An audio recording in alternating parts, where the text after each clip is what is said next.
Hello, everyone. It's me, Andrew. Hopefully, you all are doing well out there and you're having a great Tuesday. It's been a busy day for me, as usual. I think I had a bunch of meetings. Some of them were a little more productive than others, but you know, you never know how that's going to go. So we've been super busy here. William is filming with Jen tonight at the cottage. So I'm doing the live from here tonight. So I had a couple people ask about the progress of my beaded fish project. If you don't really know what I'm talking about I started working on this for the Beadwork Museum. However, I'm growing attached to it, so I don't know um, if I'm going to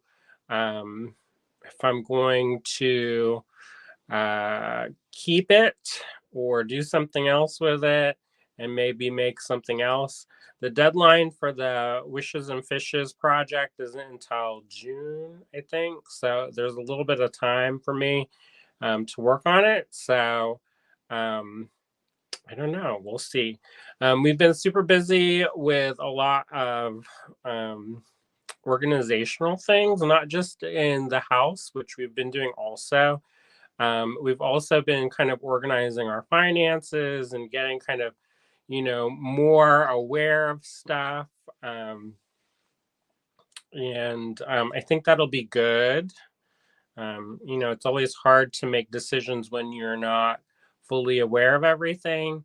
And so, as we were moving forward with the new store, we've been spending a lot of time and energy kind of rebuilding and revamping and re energizing a lot of stuff. So, I see my neighbor is watching. Hey, Susie. Yeah, so we've been super busy with kind of that stuff. We've also been planning work for next week, which is our kind of spring cleaning a-thon. I know we haven't really settled on a really good name yet. So if you have an idea for inspirational prompts for getting yourself kind of situated, let me know because we're like spring cleaning. We keep saying it over and over, spring cleaning, spring cleaning. And so we're kind of doing that right now. Cheryl's watching. Howdy, Cheryl. Hope Larry's doing good. Harry's watching. Hey, Harry. So it's been kind of, I call it a bitty day. And it's a day where it's just little bit work here and there. But somehow the day runs away from you. Or at least it does for me. So I had a lot of, I've been working on a bunch of different projects. As you know, or a lot of you may know, I'm working on, I curated a show for the Metal Museum, which is in Memphis, Tennessee. So I've been doing a little bit of work for that. And one of the things that I'm super excited about is that we're going to hopefully do kind of like a hashtag challenge. Um, one of the, I don't want to say problems, but one of the issues that we had with the show is that it's in a relatively small gallery, and it's in uh, uh, only up for a very short time, only a month. So one of the things that I was kind of disappointed about was that we couldn't feature more artists and more artwork. But you kind of have to work with the space that you're given, right? And I feel so bad for excluding people who I thought would be really amazing fits for it. But we kind of had to, adjust things how they would kind of fit thematically. So one of the things that I'm trying to work with them to do is to do a hashtag challenge, no place like home. And the reason why I want to do this is so that a lot of different people can participate in this and not just the only selected artists. So it opens it up. I don't know if that makes sense or not, but I want more people to think about these things because because I think about them. And so apparently that must matter. Um, anyways, so we're kind of working on the loose structure of how that's going to work out. I also want to open it up not just to the LGBTQIA plus metals community, but to everyone, because I think the idea of home is such a powerful thing. So I want to open that up to all makers and not just the ones that we're featuring in the show. So that's one project that I've been working on, and hopefully we'll get that up off the ground kind of in concurrently with the show. Um, I don't know if I have to talk to them about like the how that's going to work logistically, but I do want to have as many people participate as possible.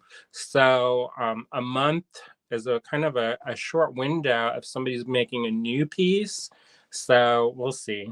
You know, it could be something that it doesn't have to be something that you make. Of course, I'm always interested in seeing what other people are making. So that's one of the projects that I kind of talked about today and thought about and try to figure out the logistics. There and we're also they have a really wonderful marketing director who we're going to try to do some graphics that people can then take as like a filter. I don't know the words of the. You'd think that I would know about social media better because that's where we do a lot of our business, but I just kind of do what I do. But there, it's like an overlay, and so you can do like so when people like take a picture and it has like the thing. So that was not me trying to do a, a Vogue, Madonna Vogue. But anyway, so that's one of the projects that I was working on today. Another project that I'm working on is I've been working for the past few months, and by past few months I mean like almost a year now, um, with the Society of Inclusive Blacksmiths. There's a conversation that started about how to increase representation of BIPOC people. Um, and if you don't know what BIPOC means, it means Black, Indigenous People of Color. And that's kind of a loose kind of umbrella term for historically marginalized communities that are underrepresented in the metalsmithing and blacksmith world. So we've been talking about this and working on this for the past year or so. And one of the things that we're working on is a retreat, um, and that's going to be like the culmination of the work. Which actually, there's a catalog that's being worked on, which will really, I think, be the culmination, because not everybody's going to have access to the retreat. But yeah, so one of the things that we have been talking about is this space. And so I believe if you've been following along, we're going to be having it at the Steel Yard in Providence, Rhode Island. Um, the first one. And the second one is tentatively scheduled for Touchstone, which is near and dear and close to my heart. And then the third one, so far, is planned for the Metal Museum in Memphis. So it's really exciting. And I feel like the momentum will build with each one as we get those kind of events under our belts, because we're starting pretty much from scratch, which is kind of a challenge. In a good way. I mean, I think this is something that I'm working on with people who I know of and loosely know, especially within the past few years, but don't actually know, like really know. So a lot of it, we're kind of finding our way and figuring out our personalities and where people kind of fit things with what. And I'm going to be helping with the fundraising for Spark, which is the name. Drum roll, please. I guess the retroactive drum roll. It's SPARC_metal artists, and that is on Instagram. So if you have a chance, head on over to Instagram, maybe after the live, and give us a follow, because that will be wonderful. That will be probably one of the places that will be communicating the most easily with our community about any developments and all that. And one of the things I've been working on is finding a screen printer for T-shirts, and preferably with a BIPOC owned company, because I feel like one of the things that we've been talking about is trying to give these opportunities to different people who we're trying to represent. So that's one of the projects that I've been kind of working on, and looking for different screen printers and getting quotes. And that's going to be our big main fundraiser, which will hopefully happen sometime this spring. So keep your eyes out for that. Dominion Movement says, wait, you're saying we're not invited to the retreat? No, not necessarily. When I taught, so this is a big hot topic that I think it's a good thing that you asked that question, because I see this a lot. And I think one of the things is that people think that when you have programming for a specific group, it means that other people are not invited or not included. And that's not really the case. So that actually is the opposite of being inclusive. That's actually, counterproductive to the conversation of raising awareness.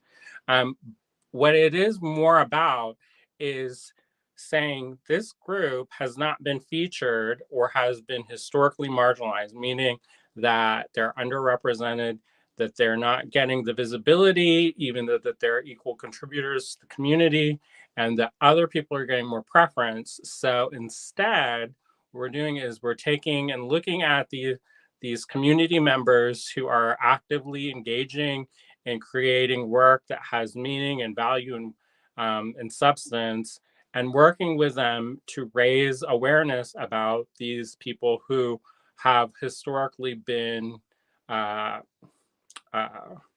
kind of swept under the rug, and in a lot of cases have had their work appropriated by other people. And so it's not about saying that people are not included or not invited. It's saying we're going to make programming that's specifically designed to highlight and recognize the achievements of certain people, and start dialogues about what it means to be a BIPOC person. This is not to take away from a white artist or something like that, but there is more programming. I mean, you can throw a stone and hit programming for people who are not BIPOC. So this is not to take away from one group in order to promote another. It's to elevate and recognize the achievements of a group that is, generally speaking, kind of pushed under the rug. And also, I think it's one of those things where it's not also about excluding people. It's more about shining the light on people who don't usually get the light shown on them. So it will be open to the public, and it will be something that you don't have to be a BIPOC person to participate in as an audience member. However, the programming is specifically going to be designed around Black, Indigenous, and people of color. So I hope that makes sense, because a lot of times people say, oh, I'm not BIPOC, so that's not for me. But it's not really about that, because as we are a community of different makers from different backgrounds, it's important for us to support one another however we can. for instance, I'm not a woman. However, I support women-owned businesses and women makers, and um, uh, we donate regularly and fundraise for women-owned projects. So it's I don't like I'm not like, oh, how come men aren't included in the women's march? So it's one of those things where you can be a supporter and an ally, and it doesn't diminish your role in any way. I hope that makes sense. If people have any questions about that, I'll be happy to sit down with them and talk to them about it a little bit more. Um, Minutes, I was just teasing you. I know that's not the case whatsoever. I think also because we're this is one of those things where I have no context of how people are delivering comments. It's one of those things where I don't know. I can't tell if you're joking or not. But I do think it's important to discuss these things because there have been people who have had their feathers ruffled because they felt that they weren't being included and that there was no programming designed for them. Now, I will also say that if there is something that you're passionate about, make it happen. It's one of those things where this kind of conversation didn't really exist. This programming didn't exist before we had those conversations and started working on a grassroots level to make it happen. Because I've seen people say, well, what about this group that is not included? Well, the only way that you're going to make that happen is if you get together with other people and start working on that programming. And there are a lot of resources out. You'd be surprised. One of my friends is an older gentleman, and he was talking about how he faced a lot of ageism within different artistic groups, and how he felt like a lot of the programming was designed for younger people, and how that he didn't necessarily feel represented, and there weren't necessarily systems in place for people who are older.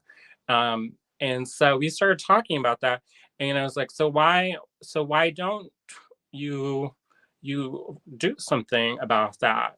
And I think a light bulb clicked in his mind, and he is seriously starting to think about working on developing programming for people who are not necessarily represented, who are older. So that's that's the thing that I think there's a lot of people who have a lot of wonderful ideas, but it's all about kind of activating those ideas and working with others in a creative and proactive way to make those things a reality. And that doesn't always happen. So um anyway, so I think there's a lot of interesting ideas about how if you see a problem in the world and you recognize that as an issue that needs to be addressed, you can go to those, even though it can be sometimes overwhelming and daunting to do so, there's still an opportunity for good to happen. So I think that that's something that we all need to think about, because I understand it. Like William and I, we don't have a lot of money. We were in, a rural town in southwestern Pennsylvania, and it can feel sometimes like there's a lot of forces against us. However, this does not mean that we should kind of give up and not do everything that we can do to make our dreams a reality, and to hopefully make the world a better place for other people. So I'll get off the soapbox. Um, I see a lot of comments, so I'm going to kind of jump back in and say hello to everybody. Norma's watching. Hey, Norma. Amanda's watching. Hey, Amanda. Cindy's watching. Hey, Cindy. She says, liked and shared. Thank you. All right. Amanda says there's an assumption if you are older, then you must already be established, and that's not always the case. Um, one of the things that, especially for me, um, that I can attest to, is that I had a huge break in time where I was not showing my work and I was not doing, I was not working on my own career for a decade or more. And so when I'm entering back into this world the past couple of years, I have noticed that, it's not always, I don't know how to put this, but you do realize that there is discrepancies in certain uh, groups. And some of my other friends, they're older and they came into making jewelry or artwork later in life after they've had careers or kids or whatever. And so they didn't necessarily have all that time beforehand to, establish their name or whatever. So I do think it's an important thing to think about. And hopefully he's successful in that project. And I definitely will support him in trying to get that off the ground. I am a little bit overwhelmed. As y'all know, we're moving the store. So there isn't a whole lot of extra energy at this point. But, it is what it is. All right. Marianne is watching. Hey, Marianne. DominionMovement.com says, very inspiring to hear your thoughts. Thank you.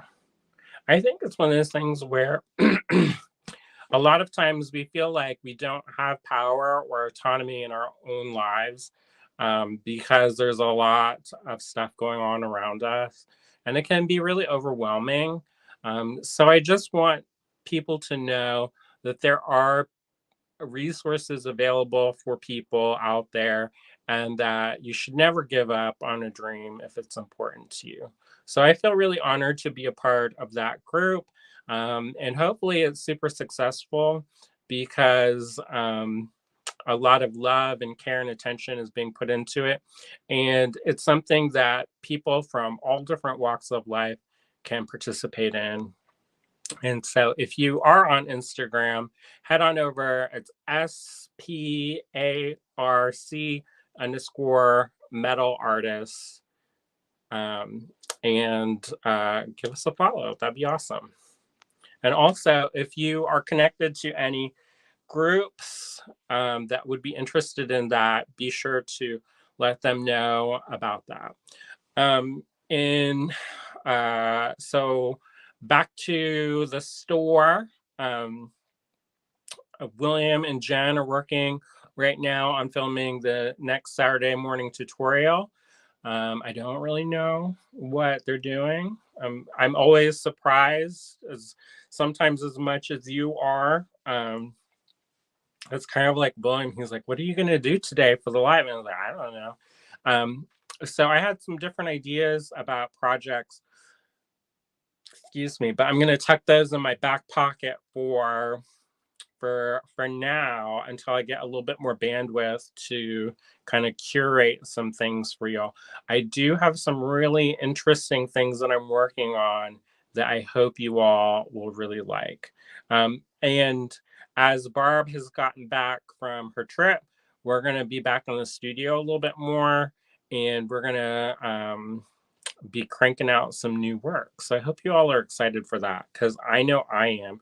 We've been working really hard on kind of like infrastructure things. So there's a lot of stuff that I call biddy work that is good to get done, but not necessarily, it's not like exciting. Like I feel like with the move, like painting is exciting because it's like an instant, like you can see the transformation right in front of you. But then there's like stuff like paperwork about getting permits for signs, not so interesting. So there's a lot of stuff like that that we're kind of going through, not only for the store move, but also for our own kind of finances and our own kind of, our own lives. And we're working on catching up on shipping and getting stuff out the door. And we're also getting ready for the Meet Your Creative Community Day, which is happening this Friday. Who's excited? I know I'm excited. I always love to see what people are working on. I love to see what people do with the kits I make because sometimes I have ideas about how people should use the stuff that I put in kits. It's one of those things where for me, when I'm making a kit, I kind of focus on an image in my mind, whether that is a narrative element or it's something that that I've kind of come to because a material, and I focus on that idea in my mind, and then kind of come to pull things together that complement that idea. Um, Cindy says, I can't wait to see what William and Jen come up with for Saturday. I'm excited too. The last YouTube that we did for a Saturday morning tutorial was super popular.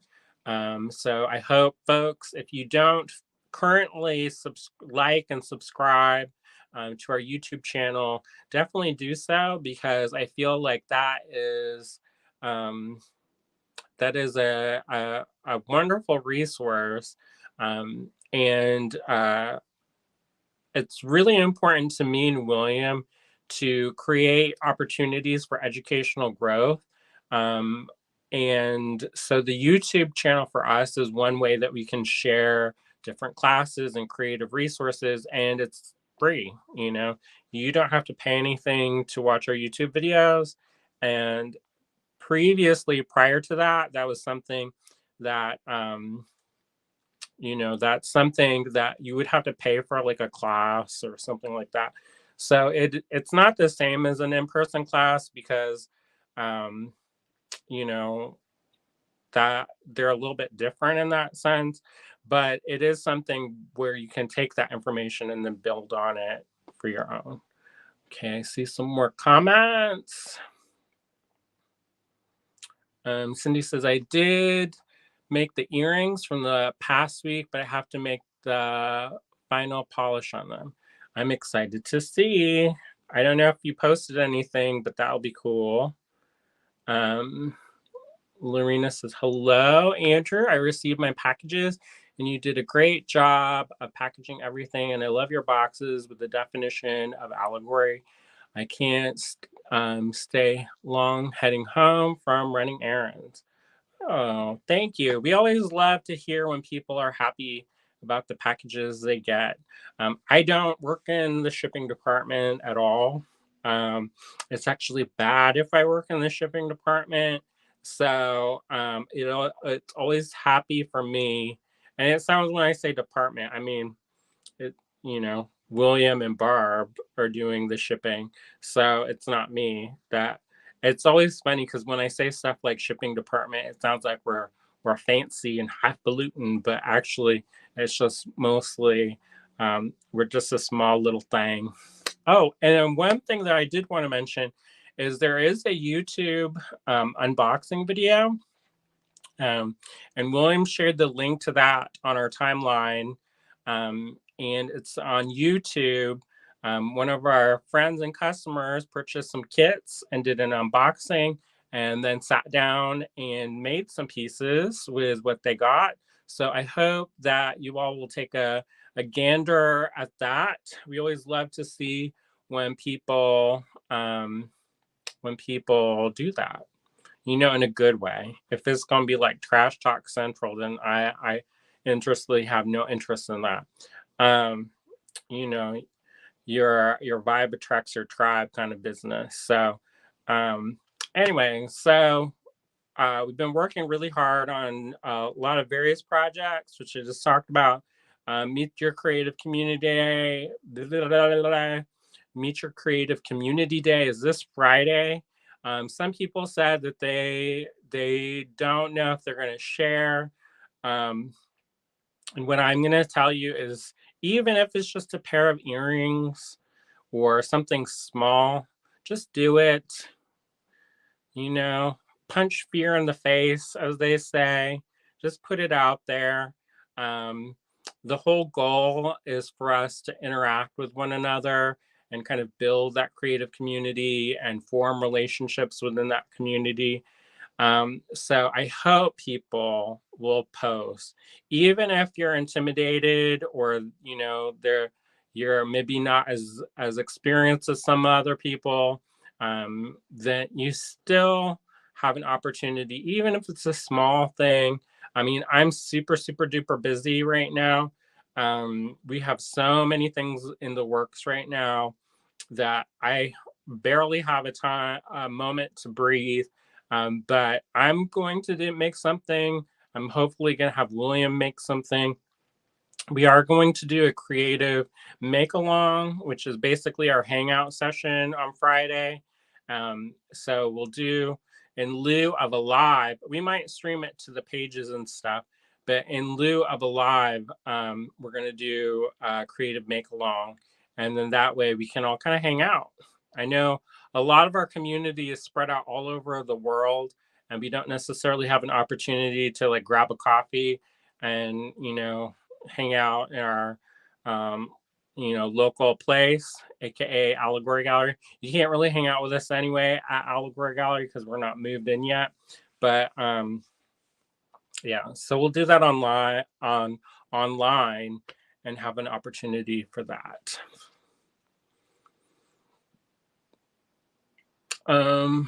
Lorena says, is it Lorena or Lorena? Do we have to have a YouTube channel to do that? Like an unboxing video? Or do you mean like the Meet Your Creative Community Day? I'm gonna put the banner of where you can find us. So where we post our projects is in our Facebook group. So we have a dedicated Facebook group. It's Allegory Gallery Design Challenges. And that's the main place where folks can post their projects. Now, if you do not have Facebook, because we know we're streaming to multiple different platforms like YouTube and not Instagram today, because I don't know how to actually do that. One's like, well, it's easy. You just have to have the key for this thing and this thing. And I was like, I don't know. I don't know. So if you are in a place that you're not on Facebook or you don't actively share on Facebook, you can always email us. And you can email us at info@allegorygallery.com. And that is right here's our address right here. It's so weird because it's like backwards. Info@allegorygallery.com. And you can email us pictures and a write-up, and we'll post it for you. Nowadays I say, even if you're not active on Facebook, you can always make a, I don't want to say like a dummy account, but you can always, there is the potential to make an account which you use just to be involved with our groups and stuff. So if you want to do that, you can do that. If you don't want to go through all that, you can always email us and we'll post it for you. And we'll try. I don't know how we can share that to you. It is open to the public. So I guess we can kind of maybe send you a link so that you can kind of look, because you don't necessarily have to have an account to view. That's an extra layer of things. But we'll try to make it possible. Marianne says you could just share pictures in the AG Design Challenge group. And I don't know if we're gonna be able to do anything on YouTube. I think we're going to do like a project on YouTube separately. And that way, we can engage those specific communities directly. So, our Saturday morning tutorials are all on YouTube only. So we never post any of our Saturday morning tutorials on Facebook or Instagram or anything. We do post like pictures of the project, so to hopefully engage people, and to have them come over and check out our YouTube channel. But we do have specific programming for each different platform so that they're kind of individual and unique. And I kind of feel like, because I follow a bunch of people who have what are like they have what's called like a propagation app, and so they'll post in one place and it shows up in multiple places. And for me, like if I follow a certain artist, I may only follow them in one place if I notice that their content is kind of repeat. So for me, I like it when there's a little bit of something different on each of the different platforms. So I know that as a content creator, that can kind of be more work. But I do think that it makes it more interesting for people. So it's not just like the same thing over and over and over. So there you go. All right. So let's move this along. This is not necessarily a project um, for you all to make. However, if you do make this, there is different applications for this. And what I'm talking about is I've been working on this beaded fish project, and I don't know if I'm going to get rid of it or not because I kind of like it. So, and it was a ton of work, and I've kind of put everything else on the back burner. Not everything else, obviously, but I put a lot of stuff on the back burner to work on this. So I don't know. I may make a pattern that's kind of a quick and easy one that I don't feel so so precious about. I don't know if that's the right word. All right, so I'm going to flip this around, and you're going to see the ceiling for a little bit while I get situated. I should put something fun on the ceiling so that y'all don't get bored to tears looking at our 1970s drop ceiling. Um,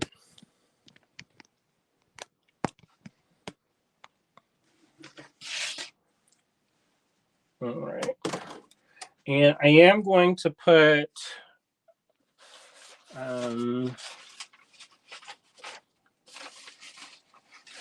a piece of paper or something down, because I was messing around with this earlier, and it was kind of hard to see.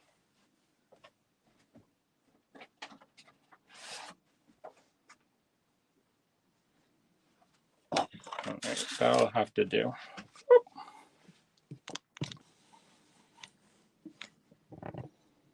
I'll raise this up. One day we'll have like those seamless transitions and be fancy.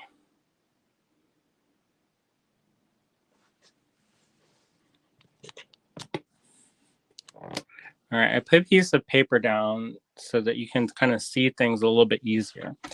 All right, so here's a progress report for the fish. So I've attached the fins. The fins I'm going to show you how to do today. And I embellished the eyes. I don't know if I told you about that. I attached the lips, and I also went in and beefed up the lips a little bit, and I ran some extra stitches through it because it was kind of too loose, and I was afraid that it might get snagged on something and then all of the work would come apart. So I reinforced that with some extra stitches, and I've been working on filling it up. So it is a kind of a slow process, but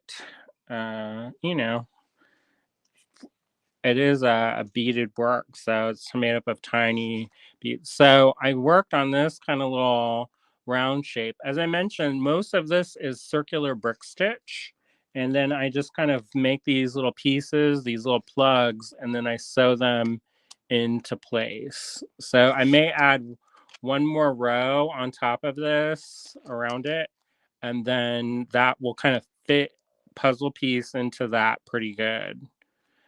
So that'll be, I would estimate maybe another week of work. But I'm going to show you how to do the fins. And so if you haven't done herringbone stitch before, this may be useful as a way of doing it. Now, there's a lot of different ways to crack a nut.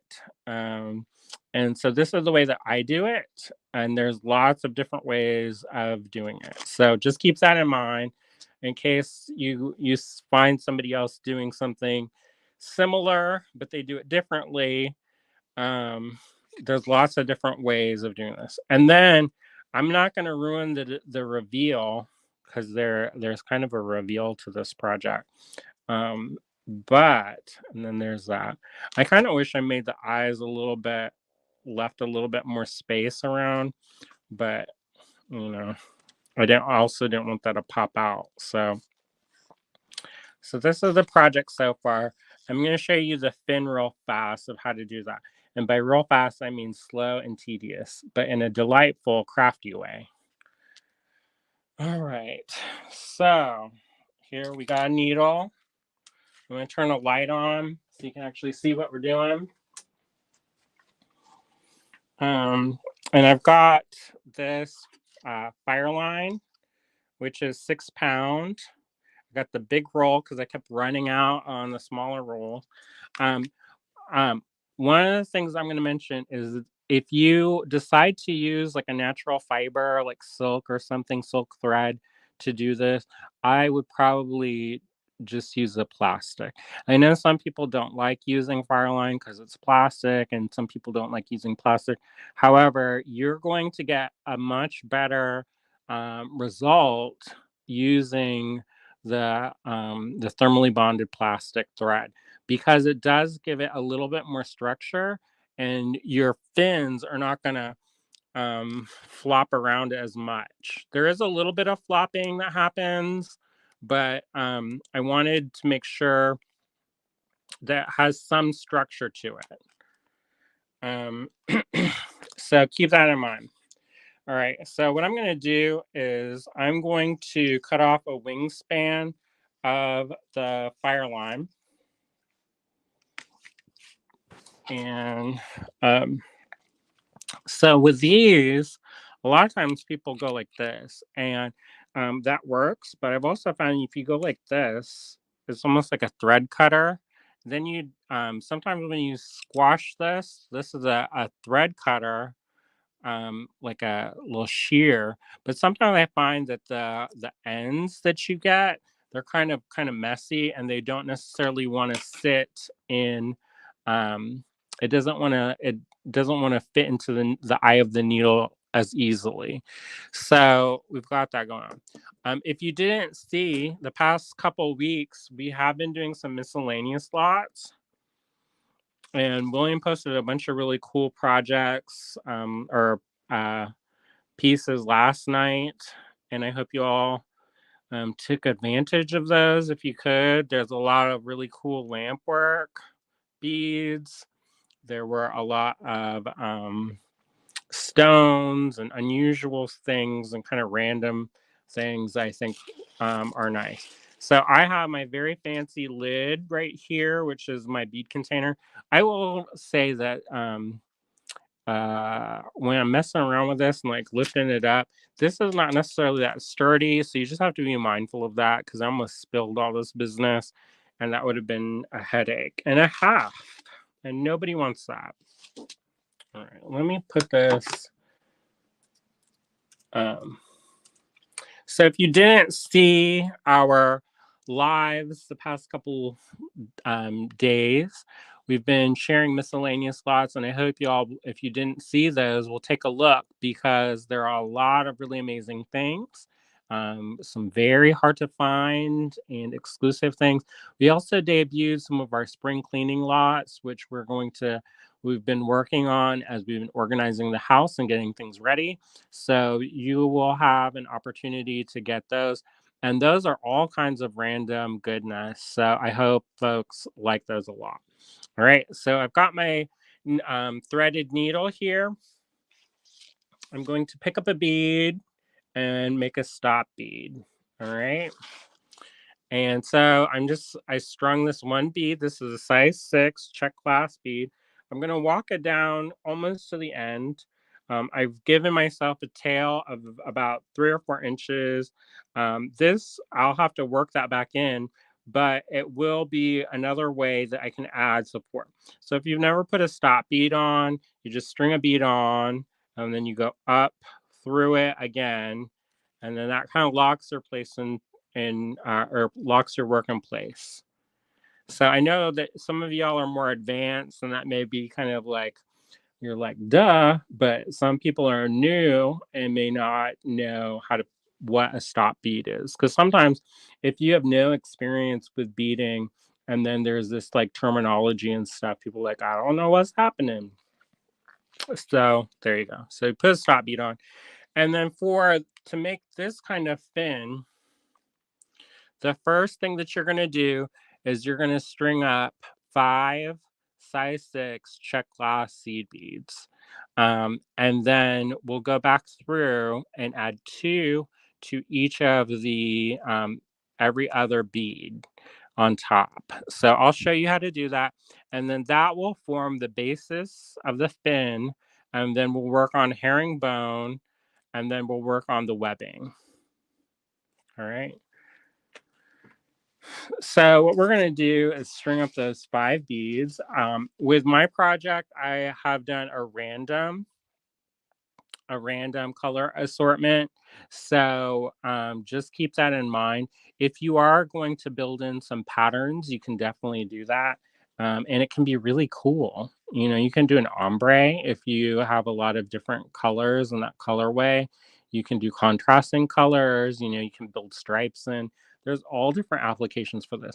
I'm working on this project for the beaded fish project. However, this can be modified for other things. So if you want any kind of thing that you need kind of a fin or like I don't know, like a spider webby kind of thing, you can definitely use this for that. So I may make a variation of this so that you all can see how it's not limited to just beaded fish. Because some people are like, what the heck am I going to do with this beaded fish nonsense? You know, especially if you don't make that kind of work, then this may not seem applicable to what you do necessarily. However, if you do any kind of seed bead work, this might be interesting. All right, so I'm going to pick up 5 of these size 6 seed beads. I'm not really looking too closely at what I'm picking up, just that I'm picking them up.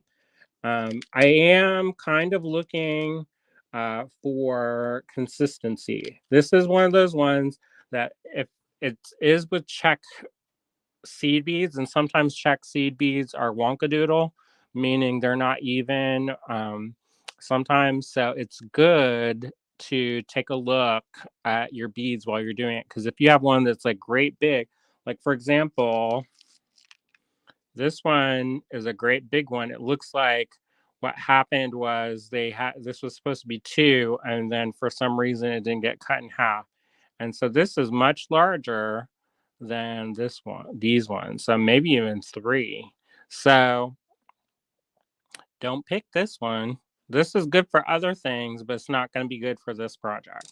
All right, I'm gonna put that off to the side. One of the nice things about this plastic lid is I kind of have this lip on the container lid, and I put kind of my reject beads in there.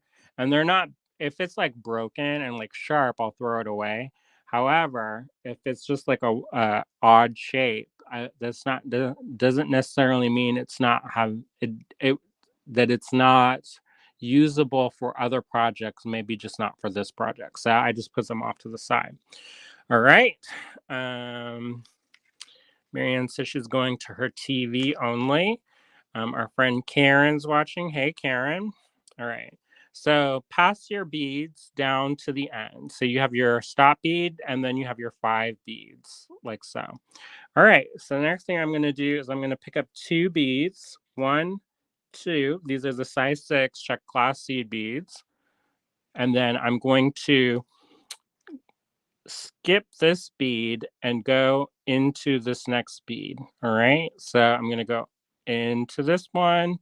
And then like I always say, when you're working with seed bead projects, it's a leap of faith to begin, because sometimes it looks like a hot mess, like somebody then took the chewing gum, chewed it up, and spit it out.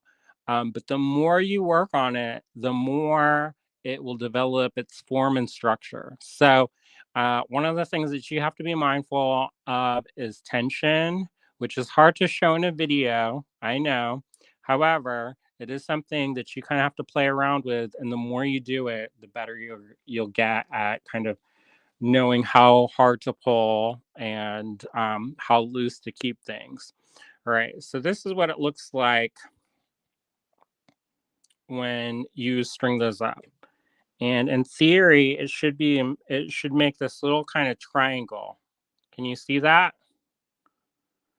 It's gonna make that little triangle, inverted triangle. All right, so I'm gonna pick up two more seed beads. I'm going to skip over this one and go into the next one. And I'm going to pull all this stuff. I'm going to pull this off to the side because it's going to get tangled. I have this theory that if you have stuff like pliers or other beadwork, it like magnetically is drawn to get entangled. I don't know if that's a real thing. It's probably not, just me thinking things, but here you go. So you just pull that and it looks like that. All right. So the next thing we're going to do is we're going to pick up 2 seed beads. 1, 2, these size 6. And since you don't have a bead to go into, we're not using this stop bead. That's just so our beads don't fall on the floor.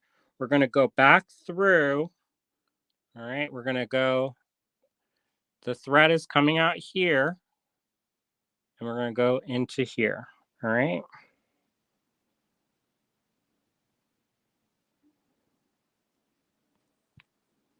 And I'm going to pull this tight. And then I'm going to just adjust it. All right, so it kind of looks a mess right now. Like I said, it looks a little chewed up, but it's what we need right now. All right, so you have some different options here.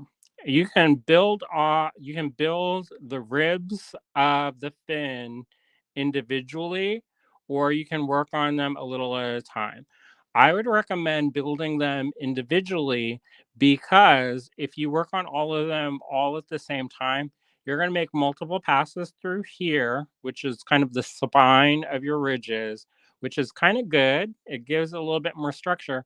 However, you're going to have to add more thread more frequently, because you'll run out of thread because you're making several multiple passes. All right. So as you can see, the thread is coming out of the bottom of here, and we need to get up here. So what I'm going to do is I'm going to take my needle and I'm going to go up through that one of those 2 beads that I just added. All right. And then I'm going to pull this kind of snug. Now, that is a perfect scenario for that thread to get caught on one of these little nubbins sticking out. That is less than ideal. So just be mindful of your thread and make sure that it goes where you tell it to go. All right. So then what we're going to do is basic herringbone. And there's different names for herringbone stitch. I think people sometimes struggle with herringbone because the beads kind of sit at an angle to each other. So it can look wrong at first. And when I first learned how to seed bead, I was taking a workshop or class with Dottie Westerfelt, who's a local bead artist who I learned a lot of seed beading from. And in the class, people were getting really frustrated because it looked wrong. And what I mean by looked wrong is the beads were at an angle to each other. So it just kind of didn't look right until you get further down. When you get further down in your project, then it makes sense. All right, so I've got these 2 beads. I'm going to pick up 2 more beads, and the thread is coming out of the top of this one, and I'm going to go into this bead, the 2 beads right here, like so. All right, like I said, it's going to be kind of messy because you have to work on the tension. All right, so I added my 2 beads. I went down through this one. So what I'm going to do is I'm going to cross over here and go up through those 2 beads. All right. Now, what I have to keep an eye on is that the thread doesn't get hung up on these other beads. Because I've worked on projects where I wasn't maybe necessarily paying attention super close. And then there's this weird kind of like thread kind of hanging out by itself. And then you kind of have to do a thing where you wrap it around and then pull it back through. And it's just an extra step. All right, so then all you do is just to repeat what you just did. You pick up 2 seed beads. You kind of nestle them down. So they're hanging out at the top right there. And then you go down through the first one seed bead on the left there. And you pull it, and they're kind of at an angle, kind of like a V shape. And then you go up through the 2 on the right. Now, some people will go down further, but see, look at this. Look at this. See this thread? It's wanting to get hung up. And I said, no, don't get hung up. I don't want you to be hung up. And then you just pull tight, right? So that's the basic of doing herringbone stitch. All right. So all you have to do to, you can build patterns in this. And it goes pretty quick once you get kind of in a rhythm, like most things. Because I'm demonstrating, it's maybe not as organic as if you are like doing it on your own. But yeah. So one thing I am going to be kind of keeping in mind is how many rows there are. Right now I have 1, 2, 3, 4. I'm going to want to make something maybe with 12 rows. So I've got 1, 2, 3, 4. This is going to be the 5th row.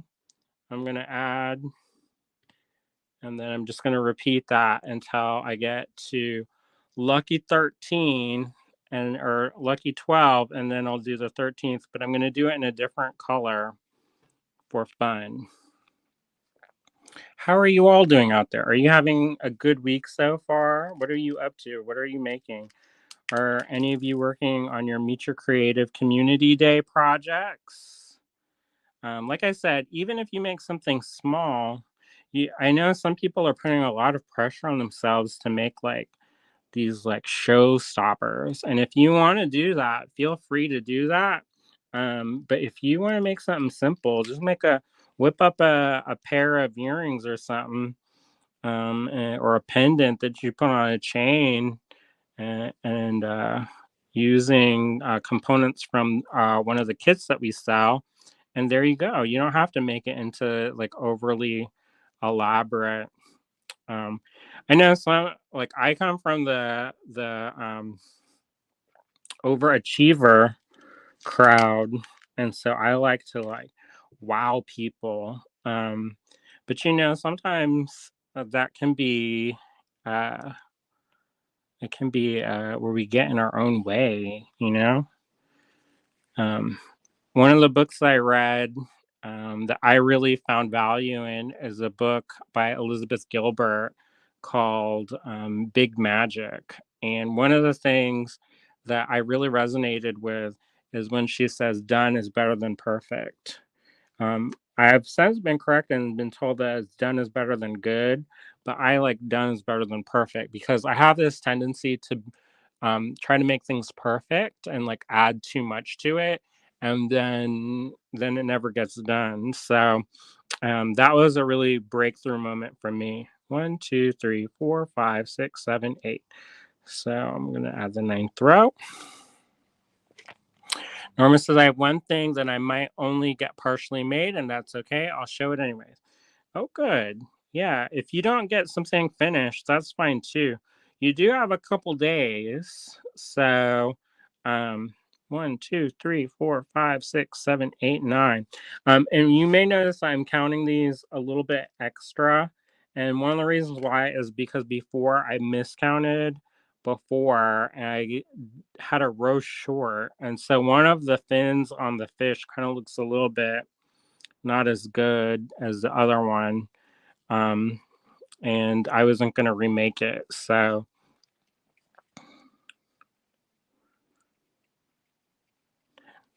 we're at row 10 now. So I'm going to add row 11. But you can see how this is really simple. I mean, this is not a super complex thing. I think getting started is the hardest part. And then, you know, going from there is easier. But once you get going, then you don't even really have to think too much. So I'm going to eventually do a series on YouTube of just the basic stitches, not necessarily as like project driven, where like this is for a fin. So maybe this part kind of looks a little bit wonkadoodle. But yeah, so I've got 1, 2, 3, 4, 5, 6, 7, 8, 9, 10, 11, and 12. So I reached my 12. And what I'm going to do is I'm going to add the 13th row. And that's going to be with these glow-in-the-dark seed beads. They're size 6 check gloss glow-in-the-dark. We did have these for sale the other night. So if you are interested in these ones glow pretty well. I like them. So, I mean, it's hard to see because we have like a gajillion lights on. And by gajillion, I mean 3. But I have a black light here. And you can see that they do glow, which will be fun. Even in the light, they glow. So, if you have any projects where you need that, it's a fun little thing. Sometimes I put things in glow in the dark and I don't tell anybody. And then when somebody has something in their like a painting or beadwork, then they go and they turn off the lights and then it's like an added surprise. All right, so I picked up 2 of those seed beads. I'm going to add that row. And then I'm going to finish off that row by adding 1 seed bead. And I'm going to add at the tip of this one. Oh, I need to get some more of these. Otherwise, this is going to be a very short tutorial. All right, I've got this size 8O seed bead. It's a check bead. It's a silver lined glow in the dark bead. These ones don't glow as well as the other ones. And I don't know if it's because of the silver lining or what. They do glow, but there's not as brilliantly. So I'm going to pick up that one, just one, and then I'm going to go through all of the beads that I on that left row, left side. All right. And then I'm just going to pull snugly, not too hard, because if you pull it too hard, it bends. It's kind of like, when, I don't know if y'all did this, but like I would draw an L and then you put points on there and then you draw a line from here and then there and then there and then there and then there. And then if you do that all the way down, it makes a curve. So even though we're working with relatively flat things, if you pull on that, which you're increasing that radius, then it's going to create a little. I was going to say something, but I'm not going to say it because I don't want to get in trouble on the internet. So anyways, if you pull on that too tight, it's going to create a curvature, which if that's what you want, then that's good. If that's not what you want, then that's not good. All right. So the next thing I'm going to do is I finished off this row, this spine. And then what I'm going to do is I'm going to take my needle and thread and I'm going to pass it through the bottom bead that those two are coming out. And then what I'm going to do is I'm going to go through that bead next to it, like so. I don't know if you can see that or not. And then I'm going to reorient this because these kind of sometimes shift around. See, it's coming out through there. So I'm going to go through the next bead. So this bead. And then I'm going to flip this around so that you can see this. So this is coming out through this end, and I'm going to go up through one of that inverted one of the tines of that inverted triangle. As you can see, the thread got tangled up there. You kind of have to move this off to the side and put it away for now. And then you just repeat. All right. So you just repeat what we just did. So you make 12 rows of these size 6, then you do 1 row of that for 13, and then you add that little bead. All right.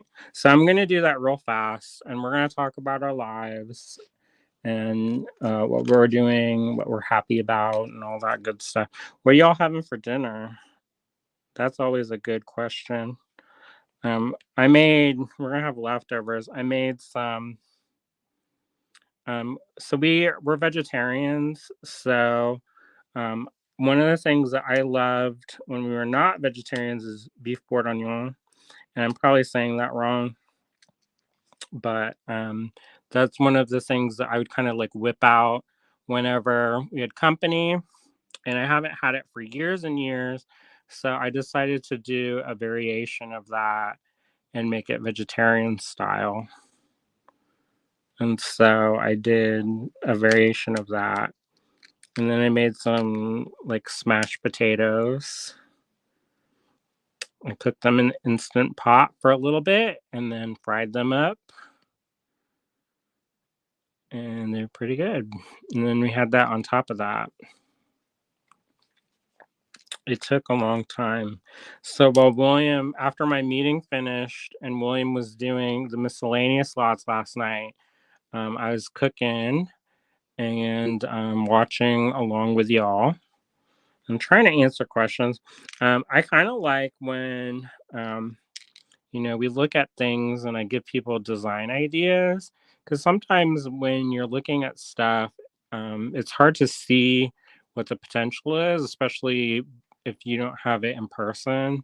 So I always like to say, oh, that would be great for earrings, or that would make a really cool beaded cap or something.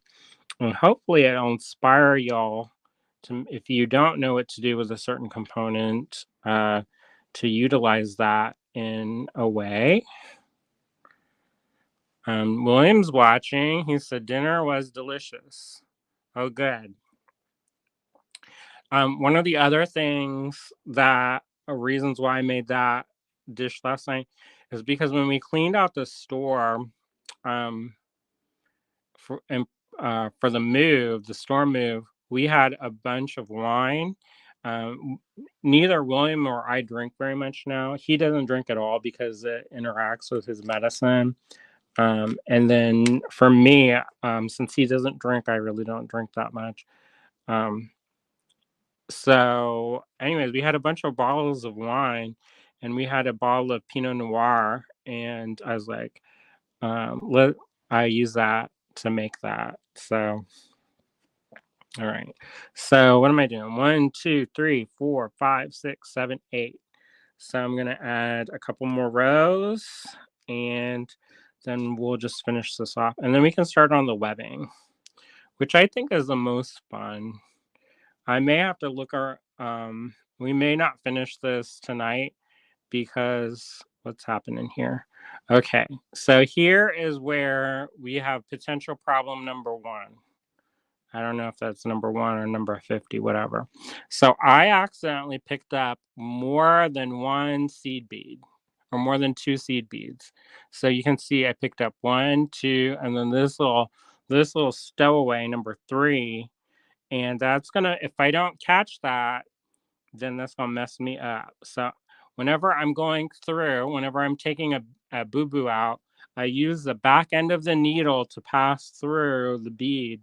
Because if you use the tip of the needle, you have the potential of sewing it in place.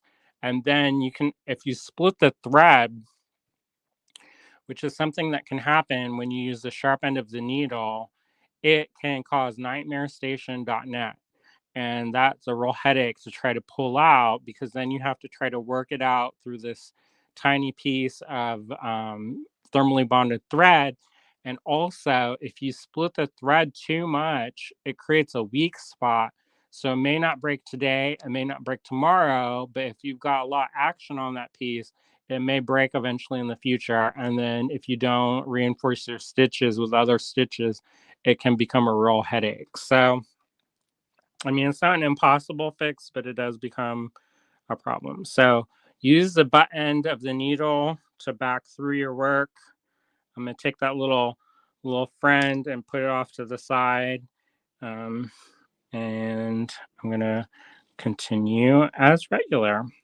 Hopefully in these little mini tutorials that I give y'all, um, even if you don't make exactly what I make, hopefully there's little tips and tricks that are useful so that if you do any kind of work with like seed beading or something, you can use that trick um, to make your life a lot easier. All right. So that's 1, 2, 3, 4, 5, 6, 7, 8, 9. So I'm gonna keep going, picking up just 2 beads, not extra. And then we'll keep going. All right. Um, if I had planned this out a little bit more in advance, I probably would have made up some step outs for you. However, I'm going to use this on my project. So, um, you know, I don't want to waste time or beads. 1, 2, 3, 4, 5, 6, 7, 8, 9, 10. When I was teaching seed beading classes in the shop more, I had all these projects in various states of completion so that people could see. Because seed beading takes time. I mean, that's one of the reasons why a lot of people don't do it, is because it takes a lot of time. Like with stringing, sometimes you just put it on some flexible beading wire and call it a day, and it's done. It becomes more about like composition and stuff, and less about like all the time. 1, 2, 3, 4, 5, 6, 7, 8, 9, 10, 11, and then we're on 12. So that's one of the things. When I was pitching the classes, I've been asked several times to do different seed beading classes because I do seed beading. And so, I mean, I would not consider myself like a master at seed beading. There are people I think who are much more well known and have built their careers just on seed beading. I started seed beading because of the store. We had to do repairs on different vintage jewelry, and they had this. There was this purse from the 1920s that had a spiral stitch um, handle or whatever you call it, strap, And so I wanted to fix that for a customer. So I had to teach myself how to do seed beading. And, I use a lot of books, but I also worked with an artist who is local to here named Dottie Westerfelt. And she showed me a lot of the basics. And then I just kept going. So, anyways, I don't do it as much as I would like, because it does take a lot of time. So, unless I'm working on a specific project, I don't always get to do this. However, um, there are some techniques that I'm thinking about of incorporating enamel and beading. So, we'll see how that goes. All right, so I'm finishing off the row.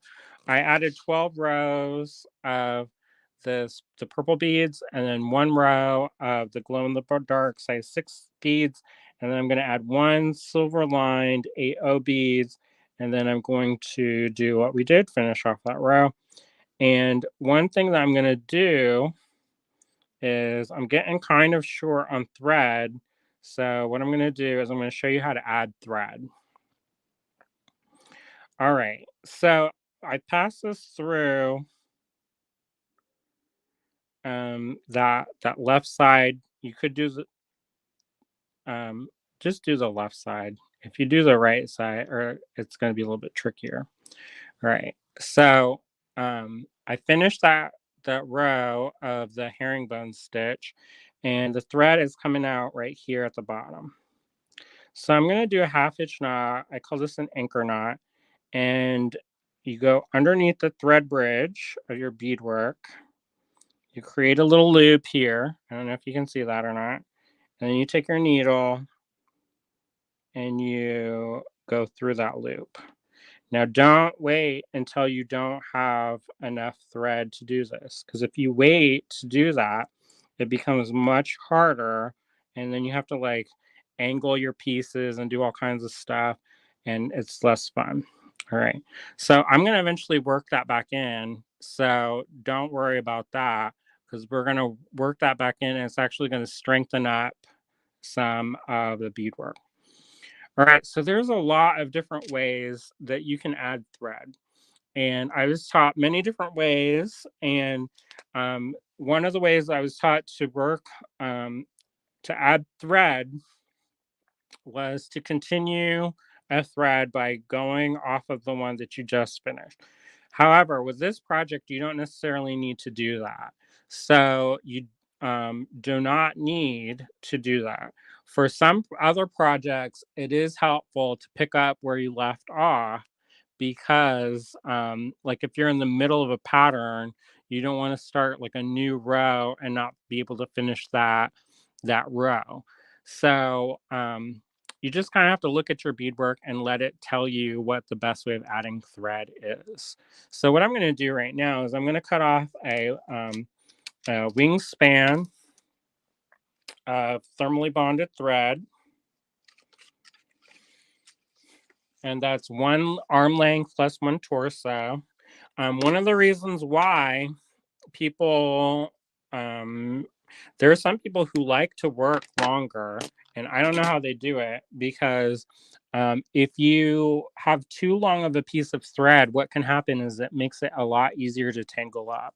And so having a comfortable wingspan of thread makes it so that you're less likely to tangle yourself up. One thing I also want to talk about is threading a needle. A lot of times I've seen people where they take the thread and they try to put this through the hole. But one of the ways that I've kind of learned how to do is you hold your thread stationary, and then I'm going to try to see this through the camera. And then you take the needle and then you put the needle on top of the thread. And of course, because I'm demonstrating it, it doesn't want to go through.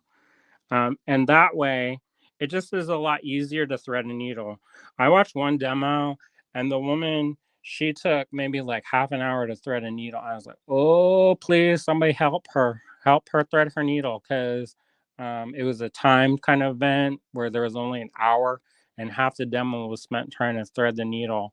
And I felt so bad for her.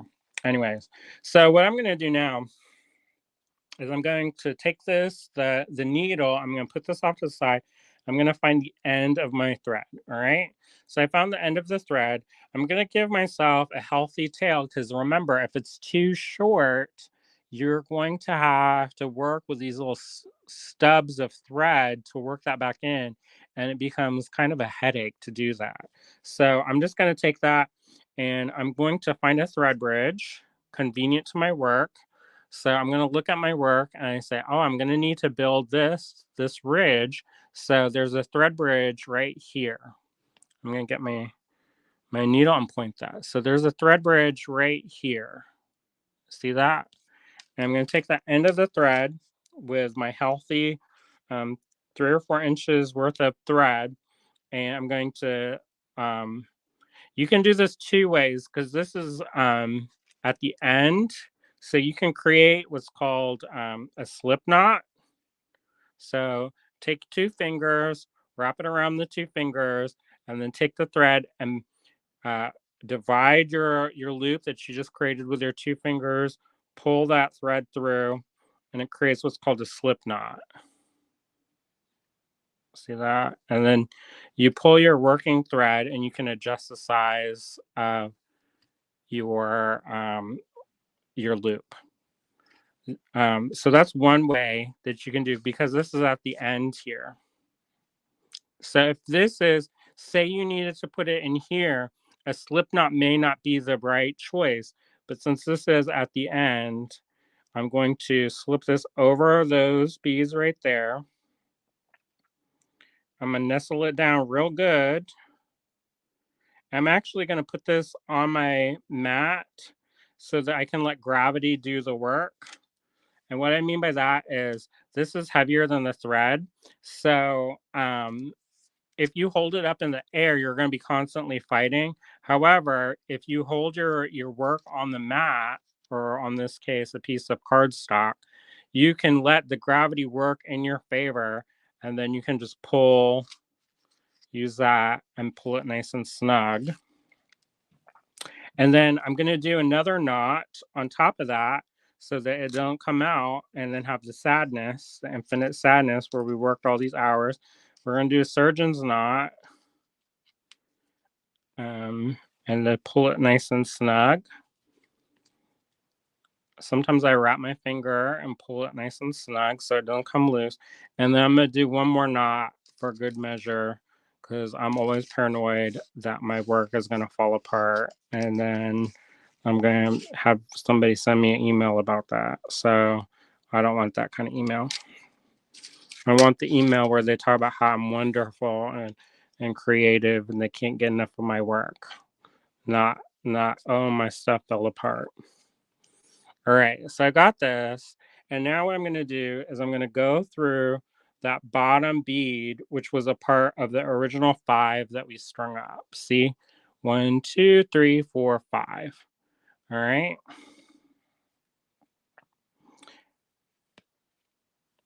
So I'm going to take dominionmovement.com says you are. Thank you. All right, so I'm going to take that. I'm going to go through that last of those 5 original beads that we strung up. And then I'm going to go up through the one on the right. In that inverted triangle, we're going to come up. Is this theme, have you all done herringbone stitch before? And if so, does this make sense? If you haven't done this, is this something that you're thinking about trying maybe? So I'm just going to add 12 rows of these beads. And does anybody have any questions about the beadwork?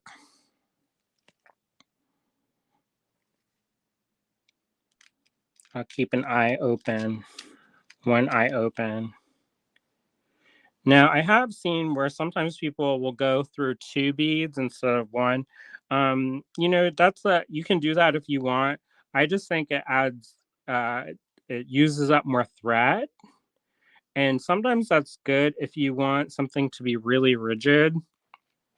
So in this case, I might have tried that. However, I don't know. I'm just going to go through the one and one row instead of the two. I mean, you could go even more. I mean, you could go over and over and over and make it real tight. Okay. Cheryl says, makes sense to me. Very easy to follow with your directions.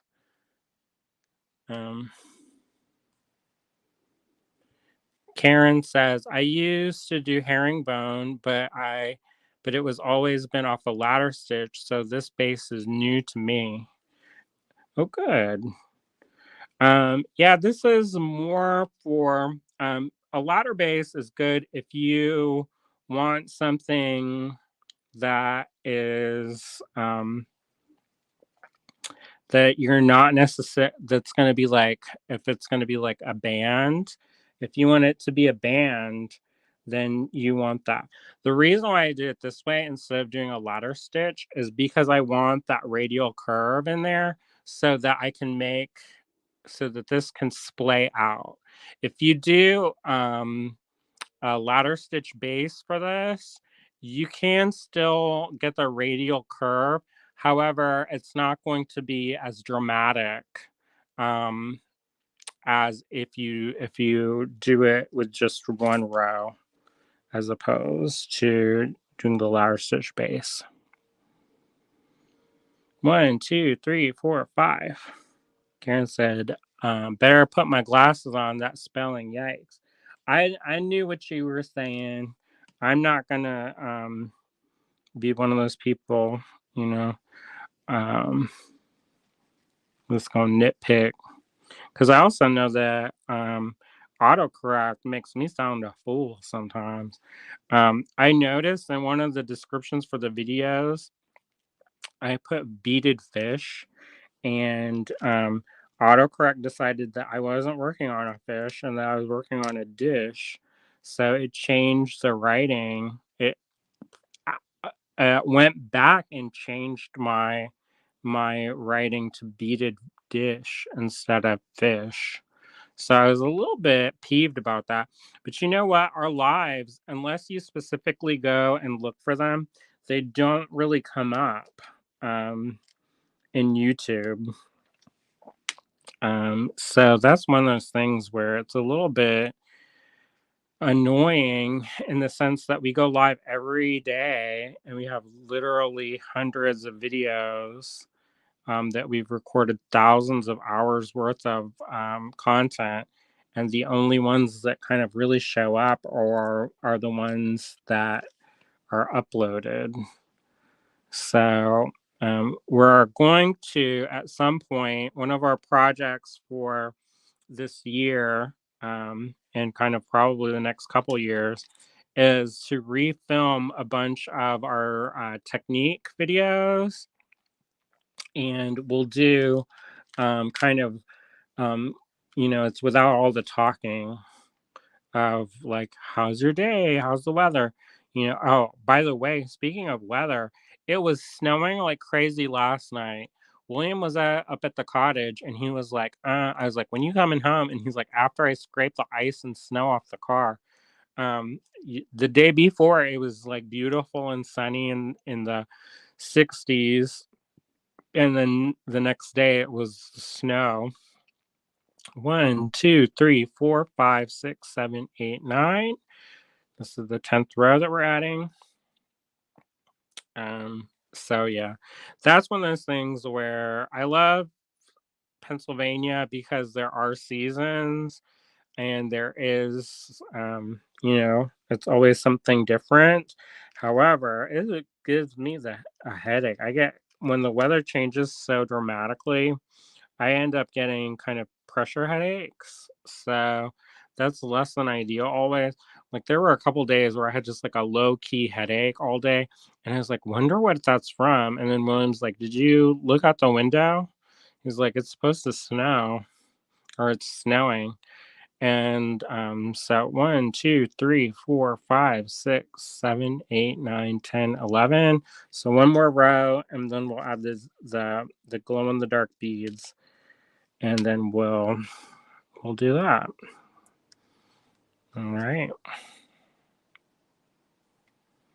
Norma says, yeah, I've looked for particular lives on YouTube at times and they're harder to find. Yeah, I agree. Um, Luckily, we can at one point, William was making like collections. I don't know if that's the right word. Um, but and it was a little bit easier to find that way. But I think we're gonna end up refilming a bunch of like the basic stitches. That way we can also edit out and like speed up some of the and like do a time lapse. Because some of this, like, we talking about our dinner or whatever. And while I like that during a live, if we doing that tour in like an instructional video, I'm like, I don't care. Um, sorry. Some of the people, like when I'm watching a video, I'm like, let's get to the project. And that probably isn't that good, but for lives, I think it's one thing. It makes it more entertaining and you can kind of interact. But if you're watching it exclusively for like how to content, then sometimes it's not. I don't know. That's maybe not as interesting. I don't know. Sometimes it's the most interesting part of a video. All right. So I finished that row. I have my 12 rows of purple assortment and then one row of glow in the dark size 6, and then I've got my size 8, and then I'm going to put this through, run that through the left side of my ridge like so, and that finishes off that row. So right now you got like a fancy chicken foot and it doesn't look like nothing. Well, it kind of looks like something. I guess you could do something where you attach these like this. That could be interesting. However, as Karen mentioned, if you want it less to be the traditional way is you start with a ladder stitch and it kind of reinforces the end there. So right now you got this kind of chicken foot. And what I'm going to do is I'm going to look at my chicken foot and I'm going to start the next row. All right, so we're going to start the row of the webbing. So the thread comes out here. Now, this may be a good opportunity whenever you come to a stopping point. Sometimes I'll add a little half hitch knot and that just anchors the work in place. Sometimes that can be problematic if you make a mistake and you don't realize it, and then you have to pick out all these knots. But so far, I think we've been pretty good and there haven't been any issues. Also, when you reach a point like this, it is a good opportunity to weave some of these threads back in so you don't end up with a bunch of opportunities to have snaggaliciousness happen and things get caught up and then you create a tangled mess. All right, so I got my chicken foot. It's not really a chicken foot, y'all. It's a fin, but it looks like a very beady chicken foot.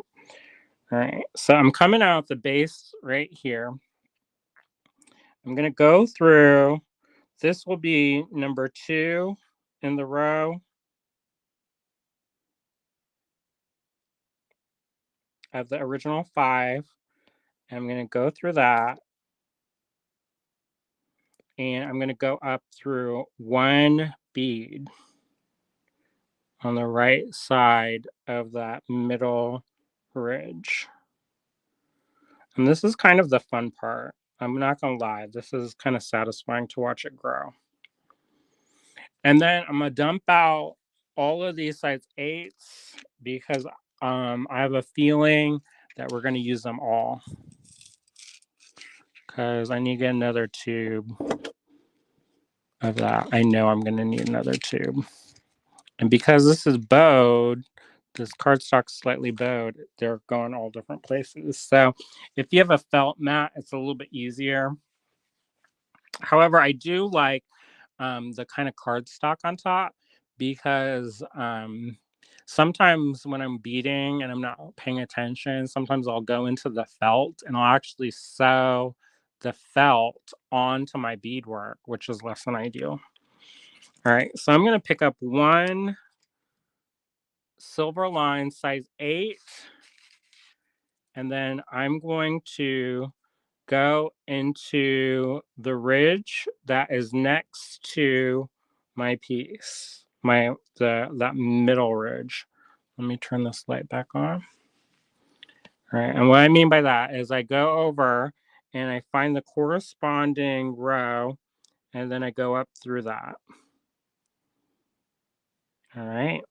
I didn't start at the very base, and the reason why is it can make your curve flare out pretty big. All right. Since I did one, I'm going to pick up 2, and the thread is coming out of here. So I'm going to jump across to this one, and I'm going to go up through just that one bead on that side. And so you're going to zigzag across, adding the beads, increasing 1 bead each row. So I'm going to pick up 3 because we're on row on the third one. And then I'm going to find the corresponding one over here, go up through that, and then I'm going to have that nice and tight like so. All right. So you know what's next. Number 4, y'all. 1, 2, 3, 4. So I'm going to pick up 4 beads. I'm going to go over to the corresponding side on this side. I'm going to zigzag over here. I'm going to cross that great divide, and I'm going to add that stitch. All right. Now, one thing you should be aware of is that this is, because there's one thread only, it's loosey-goosey, y'all. That business is loose. And for some projects, that's fine. However, if you want it to have more structure, you will have to go back through and weave an additional thread through your project, through that webbing, so that it's a little bit stiffer. I've tried it both ways where I haven't added that additional stitching, and it kind of creates the webbing is kind of loose and drapey. It's not as tight and secure. So I'm gonna go and look on this side.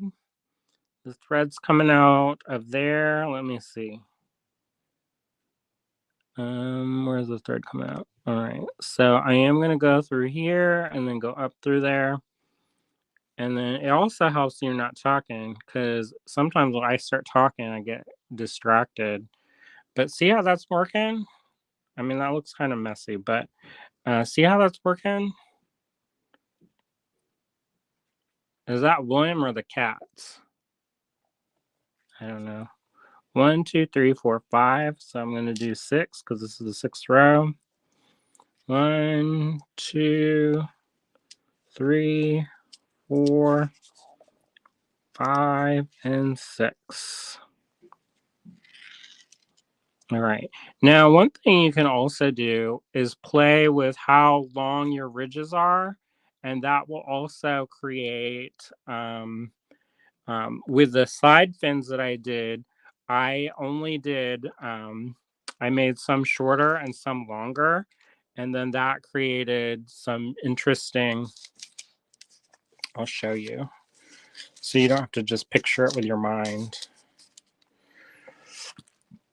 So this is a shorter row, and this is a longer row.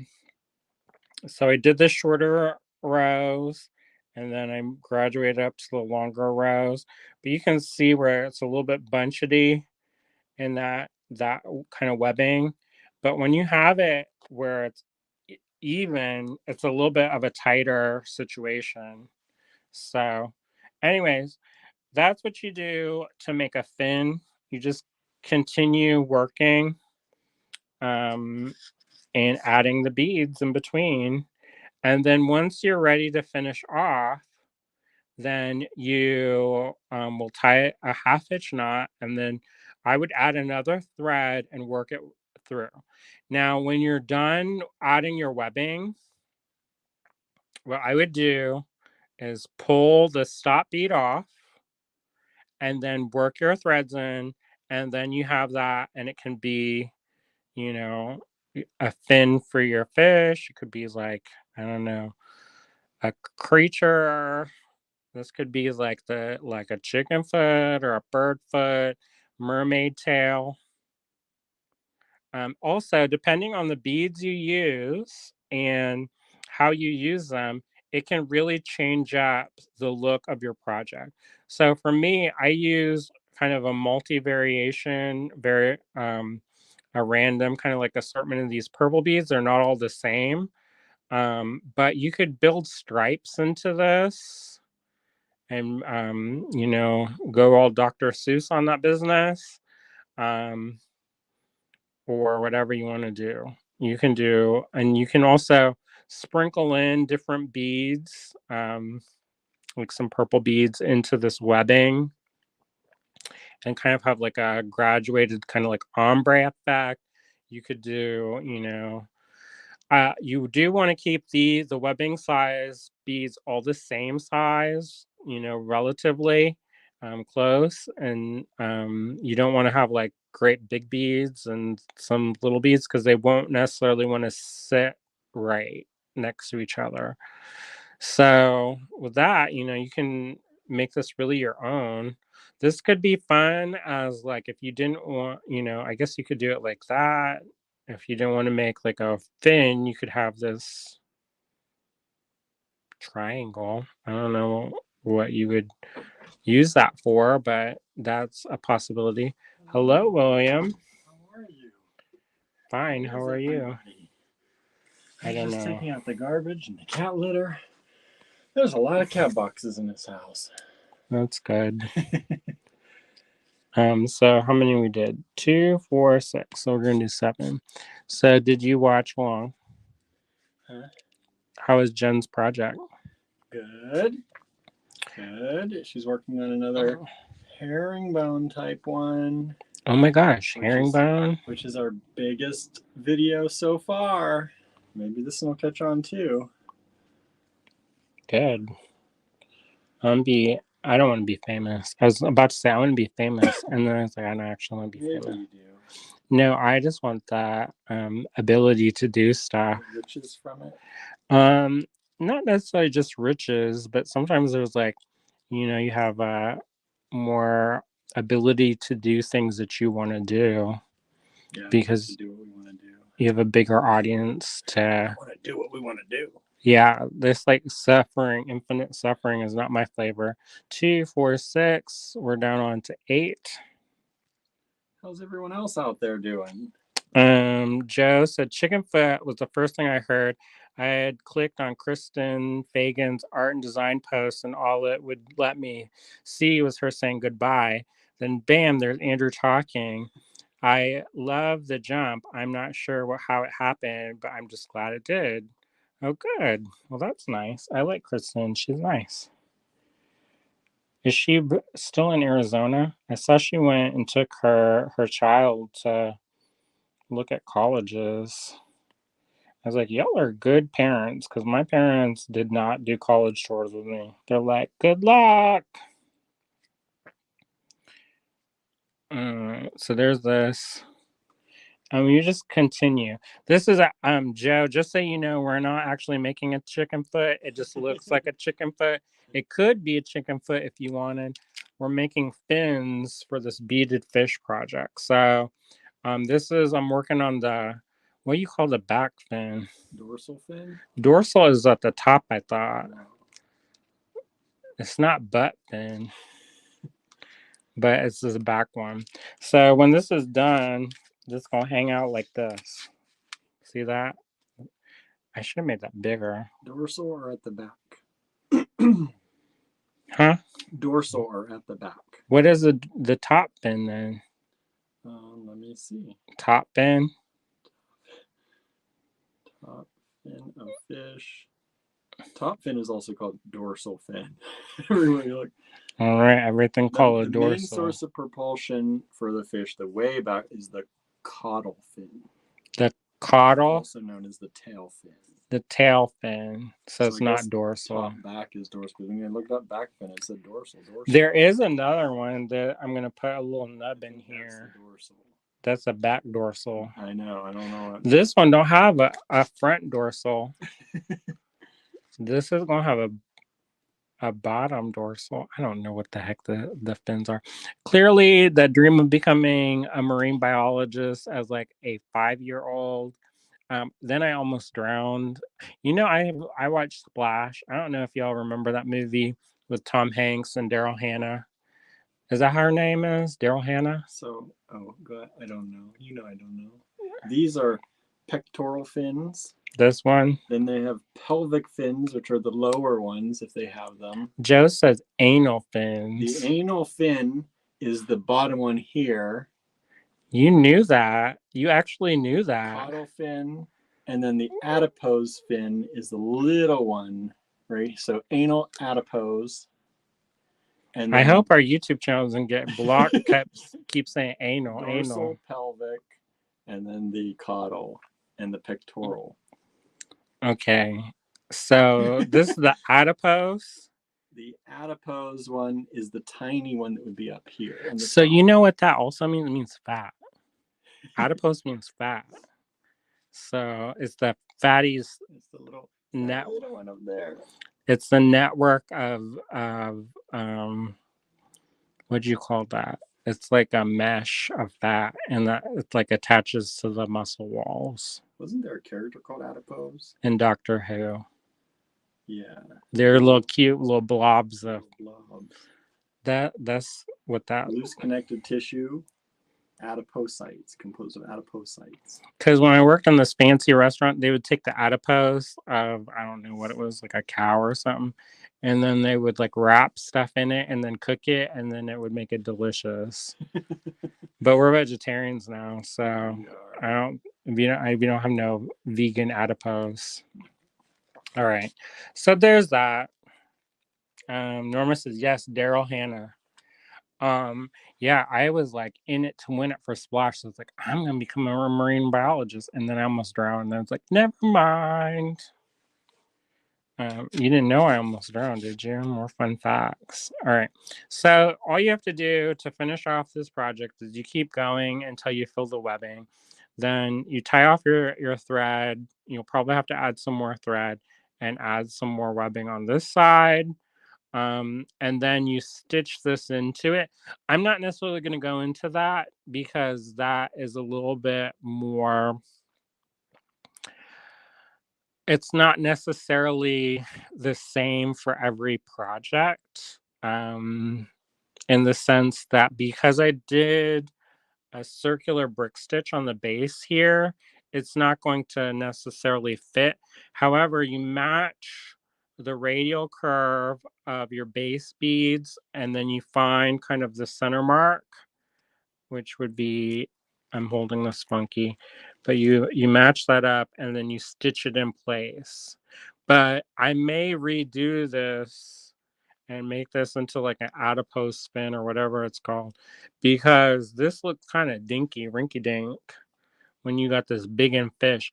That's another reason why I may not send this one to the Beadwork Museum, is because there's a size limit on what you make. And I think they're hanging this from the ceiling. And I don't want this to come loose and like concuss somebody. So I may try to make a quicker version of this. And if I do, then maybe I'll make like little kits for y'all to make fish. What do y'all think about that? And then we'll have a fish along. A fish along? That sounds silly. All right. So there you go. I'm not going to belabor y'all because that is just basically we're repeating this on this side, and you just keep going until you finish it. Now, how you know when you're finished is when you get to the end. That's like I was in a class and somebody says, how do you know you get to 3? And it's like, it's after 2 and before 4. And they were like, what? And I was like, it's after 2 and before 4. That's how you know you get to 3. All right. Um, Karen says, what is the form you're beating around for the body? So if you didn't see, I did a tutorial on making armatures. Basically, it's aluminum foil.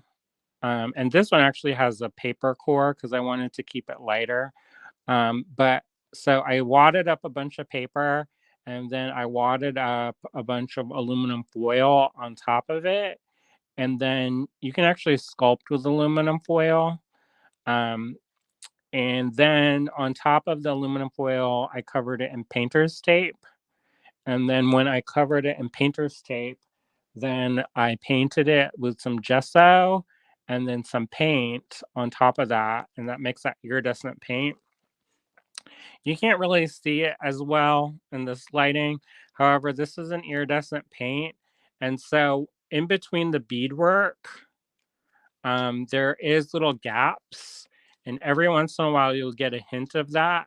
And because some of the beads are transparent, it picks up the color beneath and it makes it kind of glow. So that's why I did that. And when it's finished, this is a different project that I did, but you can sculpt with this. When you do beading on forms like this, you don't necessarily want to make it super detailed in the sense that if you have a lot of nooks and crannies, um, for one, the beads will fill in those nooks and crannies. So you spend all this time like sculpting in details. And number two, it adds bulk to your piece. So it fills in those gaps. And then the other thing is that it's harder to place the beads because there's no glue in this project. It's all stitched. So when you're trying to fit beads in a tight spot, it gets real hinky. So I keep your forms for this kind of work more basic and less like, you know, uh, I don't know. What would you think is a form that has a lot of like ins and outs? Like a natural form? I Like guess. tree bark or something? No, because trees are kind of would be easier. Something that's got a lot of overlapping and like tight crevices. I'm thinking body fat, but that's not probably Like the best. Velcro. No, something that's more like that with fjords. So I would skip that because then you got to fit the beads into those tight crevices and then it's not necessarily that great. So if you can keep and simplify your forms, it makes for um, a more satisfying uh, process. So like I'll just draw it. It's easier to see. All right. So if you have a smooth shape like this, then the beads fit onto it real easy and nice. However, if you have something that's got like a lot of like deep creases and stuff, so say you do something with like a lot of like ridges and things, what's going to happen is your beads are only going to hit the surface. So this part that you sculpted in is going to be, you wasted your time. And then when you try to put them in this like hole, this is like a cross section view that we're looking at. So if you try to fit them in this hole, it gets really kind of hard. And then also it won't be as deep. So if you do want to create really like big transitions, like for example, with these little tail nubbins and stuff, make these kind of shapes a little bit more protruding than you normally would because you're adding the thickness of the bead all the way around it. And so that may not sound like a lot, but it does add up. So just keep that in mind when you're planning out any kind of sculptural work like that. Norma said, so you don't want to bead a Sharpay. What? That's a dog, right? Is that one with the little rolls? Yeah. No, that will not look that great. Maybe. Maybe if you so again, here's the exception to the rule, because there's always an exception to the rule. So if you do have something that's more Sharpay style, use smaller beads, and you can get into those creases and crevices a little bit easier. If you use the larger beads, it takes some of the detail away. So if you do need to get in them nooks and crannies, your English muffin style, you're going to have to use the smaller beads, and those will work a little bit better than if you use larger beads. So that's one way that you can do that. There are some really wonderful people who do sculpting with beadwork, and I definitely suggest you check them out. There's a wonderful artist who is relatively well known. Her name is Joyce J. Scott, and she does. I don't think she uses an armature for her pieces. I have to ask a couple of people who have taken workshops from her, and all of those are, I think, hollow form.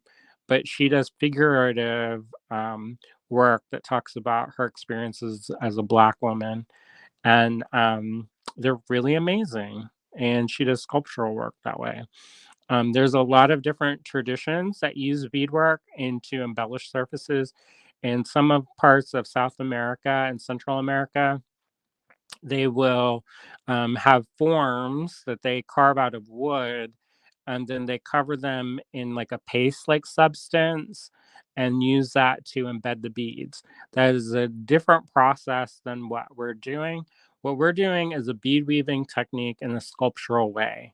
Those ones are more of like a almost like a micro mosaic style, um, but using beads instead of the little Murini or whatever. All right. So I think that was fun. We've been on for almost 2 hours, so I'm gonna shut it down for tonight. Um, Amy said Joyce has an exhibition coming up. I know, I know. I want to go and see it. I'm super excited. She always I watched a documentary about her not too long ago. I would love to meet her in real life. I've only met her virtually, and she was such a character. I was laughing the whole time. She was a real funny person, and I really admire her work. So there's a lot of ways that you can make beaded forms, and if you want, you can also do this where this is hollow in the sense that you build like panels, and then stitch those panels together, and then you don't have to have an armature. I feel like this is a little bit of an easier technique than that because you can be more aggressive with how you place your work. Um, I feel like if you don't use an armature, it's very easy to crush your work, and then you have to kind of like fix that while you're working. So I don't know. There's a lot of different ways to crack a nut, like I said earlier. So you just kind of have to find the way that works best for you. Um, Karen says, I came in late, but so much appreciate this video and your creativity. Thank you so much. Thank you. Cindy says, have a good rest of your evening. All right. See y'all. Don't forget to check out some of the past videos that we've been doing. We've posted a bunch of miscellaneous lots. William's also working on adding some of Some got added today. the gemstone strands from our Tucson. 18 or so strands got added up today. So you can check those out. 18 strands got see, I added the extra structure to this, so it's not as I can't make it talk as easy as the other day. But anyway, so check out the website. That's allegorygallery.com, and you can see some of our latest gemstone strands that we acquired from Tucson. We didn't actually go this year, but one of our vendors was like, I miss you, and put sad face emoji. I said, we are moving our store. We can't go.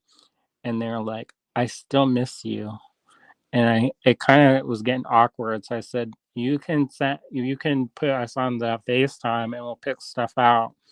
And then they said, okay, I look forward to seeing your face on the phone. Maybe they didn't say it quite like that, so it's not so creepy deepy, but anyways, so we picked out a bunch of stuff from Tucson, and there's a bunch of strands making their way migrating to the website. Check those out. There's price points for everyone. We have some really cool high-end strands that I think are really fun. Stuff that you're not going to see just anywhere. There's some, I call them party opals, not party like PARTI, but like party like you gonna have the techno. The party opals up yet. You don't have them up yet? No. So when you have when they have a PARTI party sapphire, it means a multicolor sapphire. So I guess that means it could be like a party, like you're being festive. But anyways, they're like augmented opals that are like in this Rainbow Nation colorway, which is they're kind of festive. So if you missed those on our live videos, now you have to look at the live videos. You can just go to our website. There, but they can still claim the special prices, the discounted prices, if they want to check on the videos. William says that if not the ones that are on the website. If they're on the website, that's it. But anything else, the price videos is finalized. 2 and 3 of that series, you can still get good extra discounted pricing. Okay, that's what William says, so we're gonna go with it. I'm like, I can't even remember when we did those videos, so you get what you get. If you look at the Tucson videos 2 and 3, number 1, I'm already adding, can't do that video anymore. All right. So he said, if you want, you can go look through that and you'll get best friend price. And then there's that way. And how you claim that is sending it to an email at info@allegorygallery.com. Will be in the videos. Yeah, I have to plug the sell the money stuff so we can pay our mortgage. If I just do the talk about how to do stuff, then we don't actually make any money. I make about 25 cents on YouTube. So that's why I have to every once in a while insert a little bit talk about stuff we sell. So that I sent out some emails today, try and let people know we're still here, we're still doing stuff. Yeah, we got 5 cats to feed. They're expensive. They eat more than us. I know. They eat this bougie. Okay. Like half a mortgage on their own. So I was gonna go and like turn off the camera, but you know what? I'm gonna tell it. I'm a truth teller. Them cats eat fancier than I do. Yeah, they had a quail egg. I was like, you 1 year old and you eating quail eggs and like. We had to switch their food because if people didn't see, and I don't want to alarm anyone because it's not proven, but there was this group on Facebook that people swore that there were certain brands of Purina food that was causing internal bleeding and death in their pets. Oh boy. And so this Facebook group, some of you may have already heard about this Facebook group started, and a lot more people started chiming in that the only thing that their pets had in common, they checked like flea medications, they checked other medications, they checked history, blood tests. The only thing in common was the food, and it always boiled down to Purina brand. So our cats used to always eat Fancy Feast, and that's a Purina brand. So apparently, Purina, of course, has issued a statement that there's nothing wrong, but apparently they're having tests done on their food, and I've not heard back or seen anything about it. But just in case, we switched all of their food over. And of course, we had to go with, better food. And their food is now Tiki Cat. I don't know if any of you all have Tiki Cat, but they mostly eat Tiki Cat now. And some Blue Buffalo. So they're like grain-free foods. But you open them up, and I swear, if we ate meat, we could just eat them right out of the can. You probably shouldn't. I've heard some horror stories of people who were so broke that they were eating cat food. And I was like, ramen's cheaper than cat food, right? You don't have to actually like maybe get some, you're not, eat something that you're not supposed to. And because they're on a budget, I can't imagine it's this highfalutin can. I mean, this can of cat food, I'm like, look pretty good. It's not gonna be like Grey Gardens when she's like, "You want some pate?" And the woman saw the cat food can, and she's like, "No, thank you. I don't. I'm not. No, thank you. I'm not hungry." No, this is like they get sardine cutlets. They're actual cutlets of sardines. I know they're fancy. There is a quail egg inside each one of those. It's quail and chicken meat, I think. See, they're fancy. I had to wait till like I was an adult and not in complete debt to be able to get a quail egg. Try it for the first time. But I guess they had one. What was it, like lobster? And I was like, all right, Michelin star up in here. I don't think we had lobster ones. There was a shrimp one with the shrimp and sardine. Amy says my cat has Tiki Cat when it's on sale. Yeah. All right. Anyways, we can talk about cat food all night. We probably should have talked about that while I was beading. As you can see, I started doing stuff while we buy the bundle packs from Chewy, so it's not as expensive. And get it on subscription. And yeah, we hunt them sales for that bougie cat food. Gonna break the bank. And then they're like, well, you could cook your own cat food. I was like, I can barely feed myself and William, let alone making gourmet meals for my cats. Some people are after that food thing. They're afraid to buy any food. They're making food for their cats. I know. I was like, but to get the right vitamins and the right, I'm like, I don't know. We probably have vitamin deficiency. But Barnaby is getting soft and sleek. I know. All their hair is getting like really like luxurious. I was like, more than mine. I was like, maybe we should start eating this cat food. And then we'll become soft and sleek like cats. But we do skimp on our own food so that they can eat well. And then the cat, okay. So they also are getting like, they're getting trim and like muscular and their hair's getting soft. And I was like, oh my gosh, do I need to eat the cat food so I get skinny and soft and beautiful? Right. Get that youthful glow. Gertie, she like runs up and has this little cute look on her face and basically this twinkle in her eye, this pep in her step. And it's like, I didn't even feel like that as a child, let alone a cat. But it is like, we buy all the store brand stuff. We buy like, I don't know. Marianne said, pet food has to be safe for human consumption, not that I would recommend it. So this is manufactured in a human grade food place in the Philippines, I believe. In the Philippines, yes. My people. And I think that's where Tiki Cat is. It's a food grade facility. So my relatives may be working. Making the cat food. So pass us a deal. Put some under the table for us. Poaching them quail eggs for my cats. All right, I'm gonna go before. Eat. Yeah, you may hear in the background my stomach's like, oh, wow. It's like that food last night was good. All right. Okay, thank you so much. Thanks, we're super grateful for all of you out there. Don't forget to make your projects for the Meet Your Creative Community Day on Friday. And hang out with us at 7:30 Eastern Time p.m. for a little hangout. We may stream it. I don't know. We stream Might it. Just be in the group. Just on Zoom. I don't know. Maybe we'll do 2 cameras. We'll do my face or William's face while he's working. I think some people don't like to be in the streaming in the open group. Well, we'll see. We'll think about it. All right. See ya. Bye, everybody.